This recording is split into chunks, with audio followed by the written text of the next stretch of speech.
فأنا ناصح لإخواني بالصدع بالحق تبيض وجوههم. السكوت في مسألة الحزبية يضرها، فاصدع بما تؤمر وأعرض عن المشركين. سلامي على دماج ورجالها والشيخ يحيى ودار العلم يا سعد بانيها.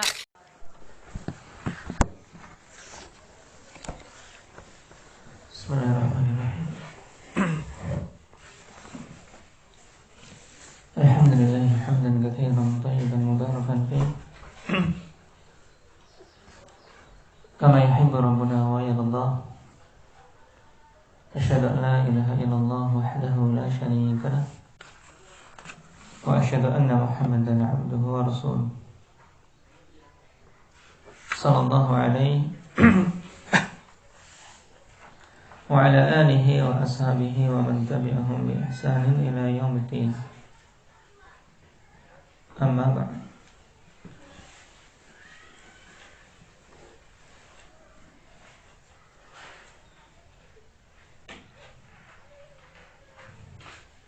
Pembahasan lalu kita membaca tanbih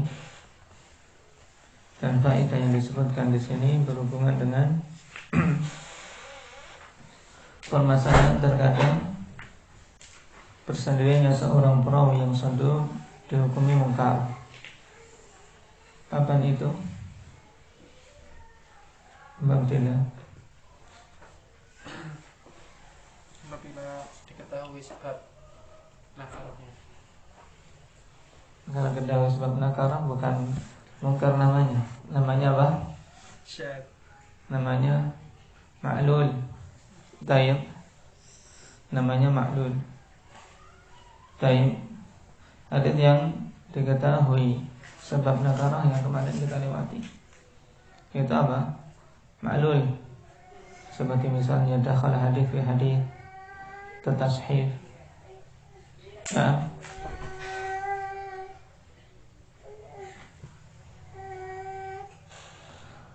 Sebabnya apa? Apabila dia bersendirian dan tidak mampu apa? Tidak mampu untuk menanggung kesendiriannya.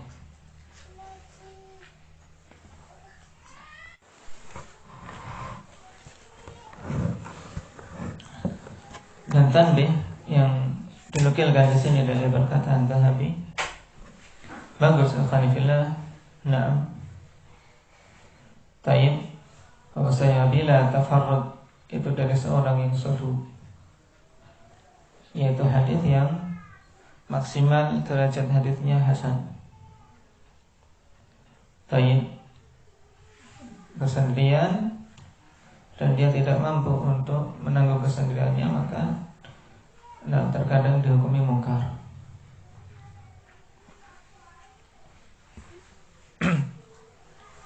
Cuman yang butuh dipelajari dan butuh seorang memahami kalam a'imah, yaitu kapan tafarrud tersebut dikatakan la yahtamilu tafarrud. Nah, kemudian kita lanjutkan perkataan Ibnu Salah. Qala wa amma in kana alladhi tafarrada bihi 'adlan dhabitan hafidha qubila syar'an wa la yuqalu lahu munkarun wa in qila lahu dhalika lughatan. Adapun apabila yang bersendirian dengan riwayat tersebut adalah seorang perawi yang adil, dhabit dan hafidh, maka diterima riwayatnya secara syar'i dan tidak dikatakan mungkar, walaupun secara bahasa dinamakan dengan mungkar. Baik.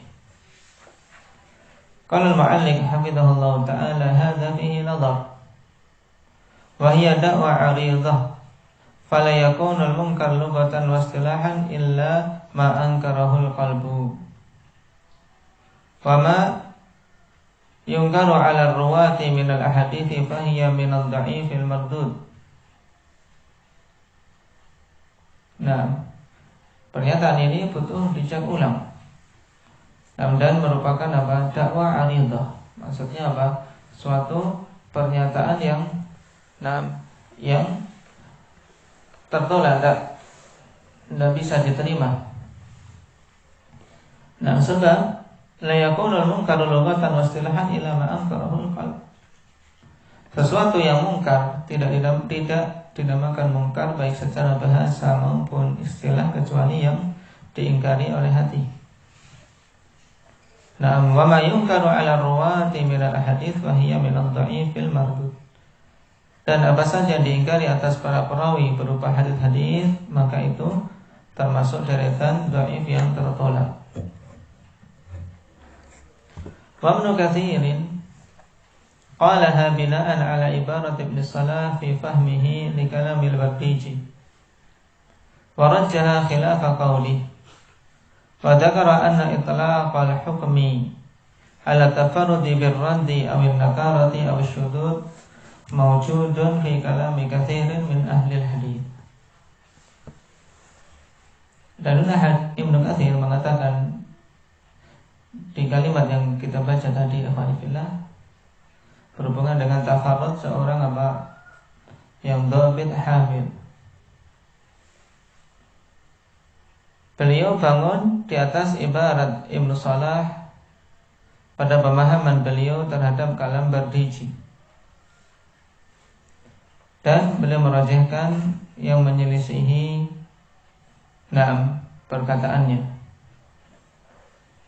Perhatikan, wa Ibnu Katsir qalaha bina'an 'ala ibarat Ibn Salah fi fahmihi li kalamil Bardiji wa rajjaha khilafa qawli. Tayyib. Rajjaha yaitu apa? Yang merajihkan siapa? Ibnu Katsir qalaha bina'an 'ala ibarat Ibn Salah fi fahmihi li kalamil Bardiji wa rajjaha khilafa qawli. Dan Ibnu Katsir alhamdulillah merajihkan sesuatu yang menyelisihi pendapat Ibnu Salah. Wa dzakara, dan beliau menyebutkan bahwasanya itlaqal hukmi 'ala tafarrud birraddi aw an-nakara aw asy-syudud mawjudun fi kalami katsirin ahli al-hadits. Dan beliau menyebutkan bahwasanya penggunaan hukum secara mutlak atas tafarrud dengan menolak atau dengan hukum mungkar atau syadz ini banyak didapati dalam kalam kebanyakan ahli hadis. Jadi bukan hanya satu dua, tapi banyak dari kalangan ahli hadis mengatakan demikian. Apalagi kalau kita baca kutub ilal. Waqad ta'aqabahu Ibnu Hajar faqala wa hadha mimma yanbaghi tayaqqud lahu. Faqad adlaqa al-Imam Ahmad wa an-Nasa'i wa ghairu wahidin minan nuqadi lafdhal munkari ala mujarrad at-tafarrud.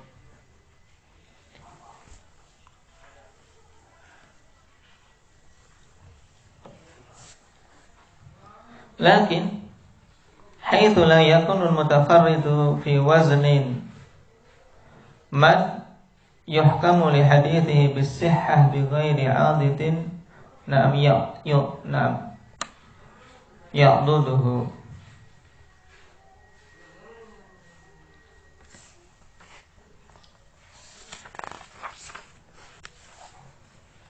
Ibnu Hajar kemudian mengkritisi pernyataan tersebut, mengatakan wa hadza mimma yanbaghi tayaqqud.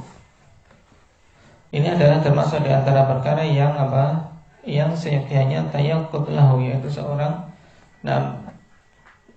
betul-betul memperhatikannya. Perhatikan, jangan cuma sekedar membebek, tapi hendaknya seorang perhatian dan jeli dalam memahami masalah ini. Kenapa? Faqad adlaqal Imam Ahmad wa an-Nasa'i wa ghairu wahid min an-nuqad lafdhal munkar ala mujarrad at-tafarrud. Sebab Imam Ahmad, Nasa'i dan bukan hanya satu orang imam mengatakan memutlakkan lafaz mungkar pada sekedar tafarrud, ya, sekedar bersendiriannya seorang perawi dalam meriwayatkan, ini dihukumi mungkar.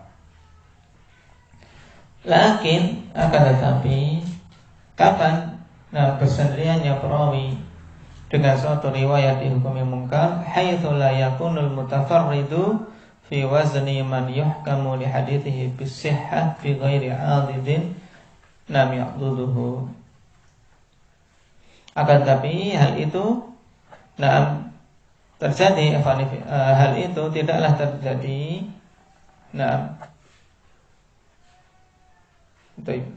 Lakin haitsu la yakunul mutafarrid fi wazni man yuhkamu li hadithihi bis-sihhah. Kapan tafarrud dihukumi mungkar?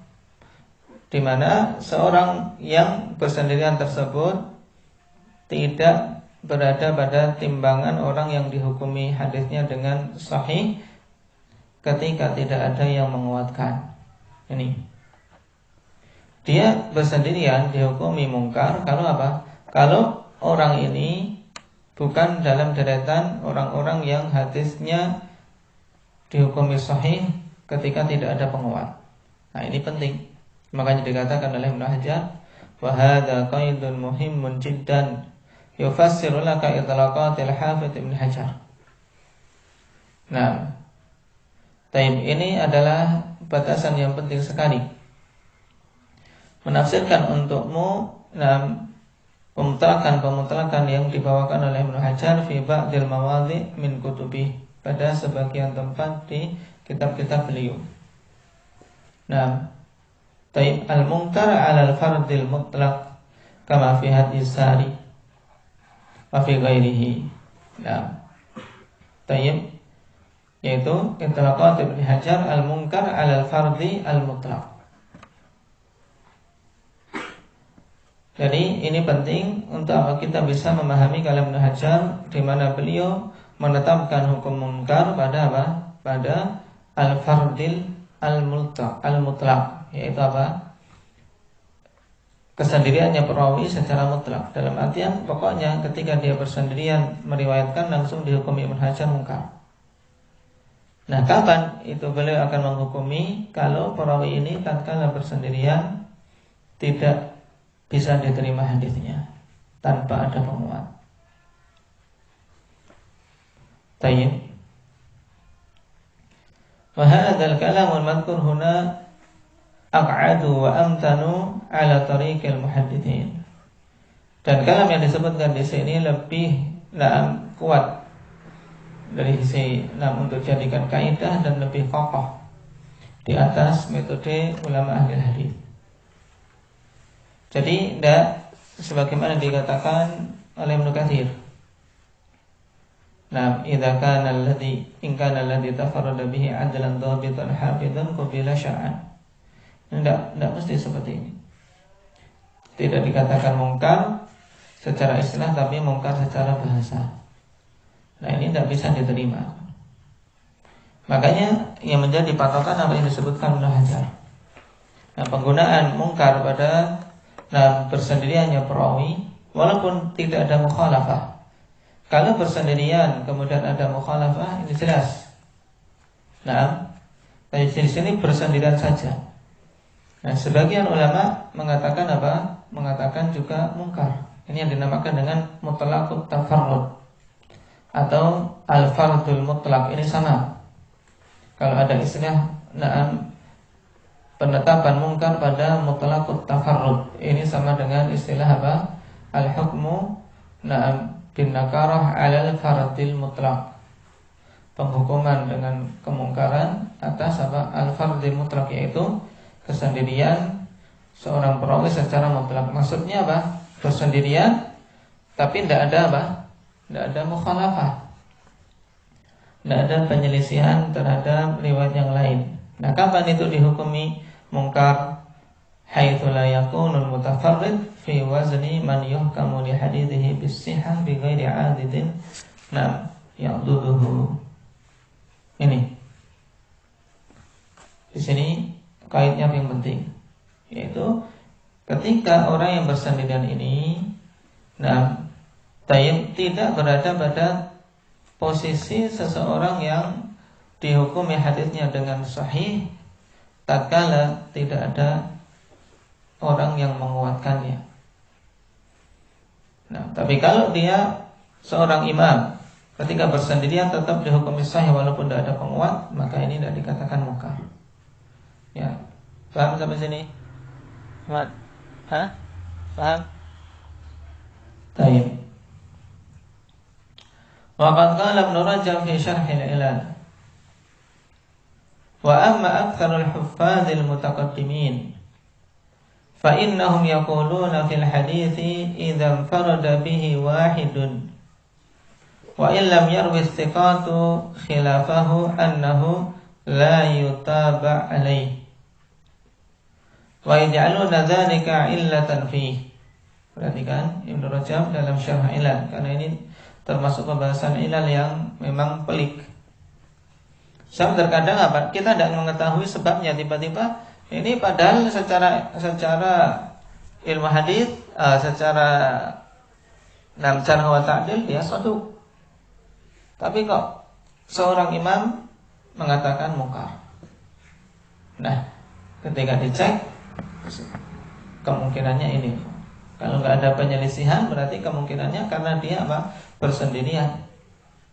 Sehingga dihukumi oleh imam tersebut apa? Dia bersendirian, tidak mampu untuk meriwayatkan itu sendirian. Nah, Ibnu Rajab mengatakan wa amma aktsarul huffaz al-mutaqaddimin. Adapun kebanyakan para huffaz mutaqaddimun fa innahum yaquluna fil hadits idza farada bihi wahidun. Sesungguhnya mereka mengatakan pada suatu hadis apabila seseorang bersendirian dengannya. Wa illam yarwi thiqat khilafah. Dan walaupun para perawi thiqat tidak meriwayatkan yang menyelisihinya. Jawabnya apa? Annahu la yutaba'u alaihi. Ya. Berarti kalau mau disingkat, fa innahum yaqulun annahu la yutaba'u alaihi apa? Fil hadits idza farada bihi kata wa kata. Paham? Ini hukumnya yang dikatakan oleh mutaqaddimun bahwasanya hadits ini la yutaba'u alaihi, yaitu hadits ini tidak diikuti, tidak diamalkan apabila apa? Hadits itu seorang perawi bersendirian walaupun apa? Walaupun thiqat tidak menyelisihnya. Wa yaj'aluna dzalika illatan fi, dan mereka menjadikan yang demikian itu sebagai illah pada hadis tersebut. Allahumma illa an yakuna mimman kathura hifdhuhu wa ishtaharat adalatuhu wa hadithuhu kazuhri wa nahwihi wa rubbama yastankiruna ba'da tafarrudat istiqatil kibari aidha wa lahum fi kulli hadithin naqdun khas wa laysa indahum lidzalika dhabitun yadbutuhu atau dhabitun yadbituhu. Qala Shalih bin Muhammad al-Hafidh asy-Syadz al-hadits al-munkar alladzi la yu'raf. Allahumma illa, ini ungkapan saja, bukan doa. Allahumma illa. Nah, setelah mengungkapkan ini bahwasanya apa? Kebanyakan mutaqaddimun menghukumi suatu hadis itu la yutaba alaihi pada apa? Satu hadis yang di situ perawi bersendirian walaupun tidak menyelisihi thiqah. Allahumma illa na'am an yakuna mimman kathura hifdhuhu wa ishtaharat adalatuhu. Nah, kecuali apabila bersendiriannya itu afanifillah datang dari seorang perawi yang banyak hafalannya dan masyhur, adalah dan hadisnya, ya, adalahnya masyhur, tidak tercacati, dan hadisnya juga banyak. Imam dikenal dhabt yang kuat seperti Zuhri misalnya.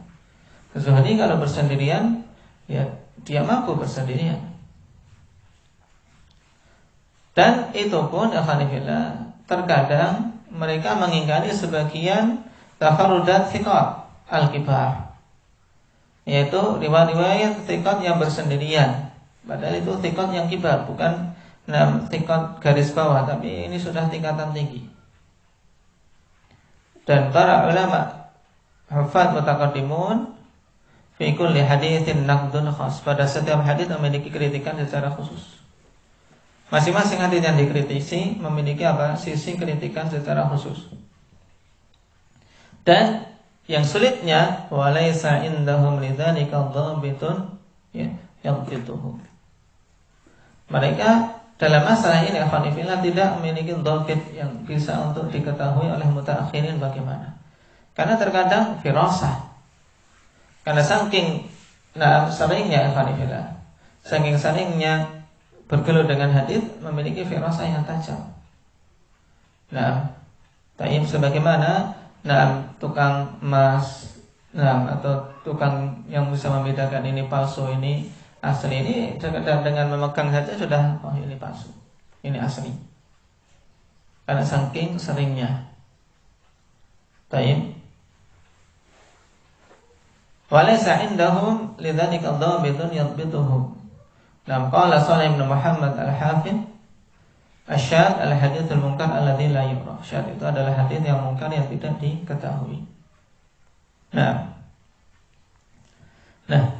berarti akhwanillah, kesimpulan mungkar kalau dari pembahasan panjang ini, karena memang ya mungkar termasuk apa, pembahasan yang tatbiqiyah. Dari sisi penerapannya akhwanillah banyak didapati di kalam mutaqaddimun. Di kalam mutaqaddimun terkadang muncul dalam apa? Dalam ungkapan mereka ketika menjelaskan seorang perawi. Fulan thiqah. Ya, indahu nakara fi hadits kata-kata. Thiqah tapi memiliki riwayat mungkar pada hadits ini dan ini. Ini faidah kalau kita sedang membaca biografi perawi kemudian ada seperti ini, akhwanillah, pisahkan. Karena ini akan bermanfaat ketika kita mencari hadis itu, sebab mencari hukum ini sulit karena kita mencarinya terkadang tidak di hadis tersebut kalau belum dikumpulkan oleh seorang muhakkik. Nah,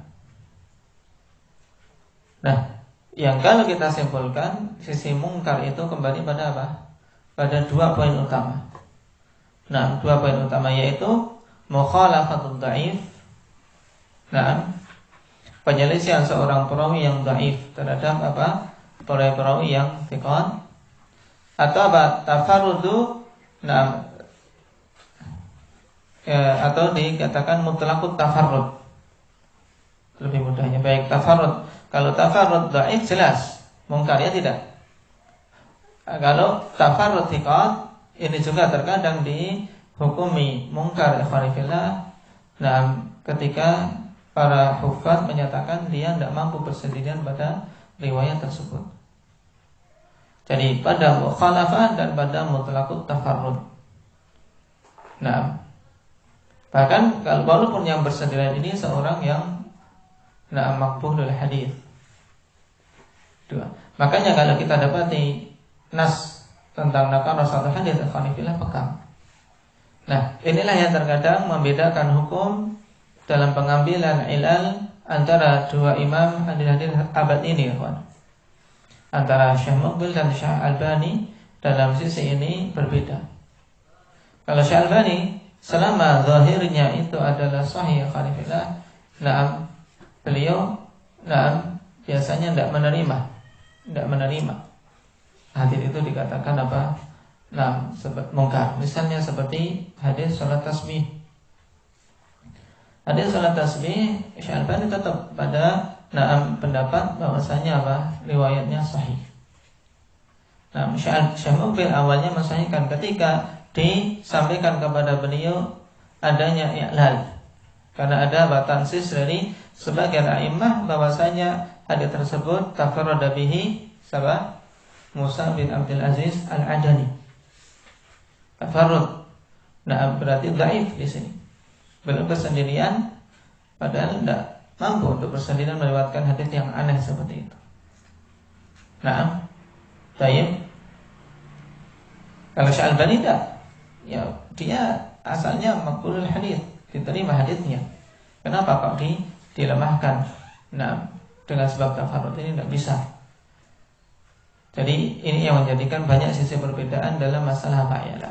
Makanya banyak kalau kita ingin melihat contoh bagaimana hadis yang diperselisihkan antara dua imam itu dalam ahaditsul mu'allah yang dikumpulkan oleh Syekh Muqbil rahimahullah taala. Di situ banyak hadis yang disahihkan Syekh Albani, kemudian Syekh Muqbil menjelaskan tentang i'lalnya. Karena dari sisi i'lal memang Syekh Muqbil mengambil metode ini. Dalam artian kalau ada tansis dari a'immah mutaqaddimun, huffaz, mutqinun, maka diambil. Walaupun kita tidak tahu alasannya. Mereka mengatakan mungkar, ya mungkar. Karena mereka lebih paham dalam masalah itu. Contohnya juga, misalnya dalam kalau tahrik syadz. Masalah tahrik itu syadz jelas. Itu contoh pembahasan yang lalu.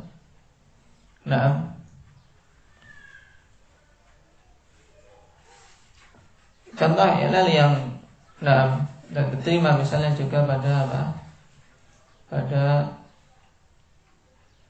hadis tentang ini i'tikaf, la i'tikafa illa fi thalathi masajid. Ini pembahasannya ka'i'lal juga, ka'i'lal antara rafa dan tidaknya. Ini contoh i'lal. Kalau Syalbani tetap selama zahir perawi-perawinya secara zahirnya adalah maqbul, ya diterima. Kalau i'lal para imam mutaqaddimun tidak mendatangkan dalil, maka tidak diterima dalam metode ilmu hadis beliau. Wallahu a'lam. Ini yang dipahami dari beberapa khilaf yang muncul dalam tashih dan tad'if antara dua imam ini.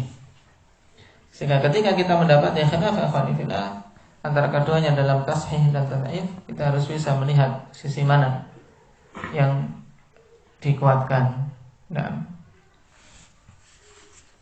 Baik.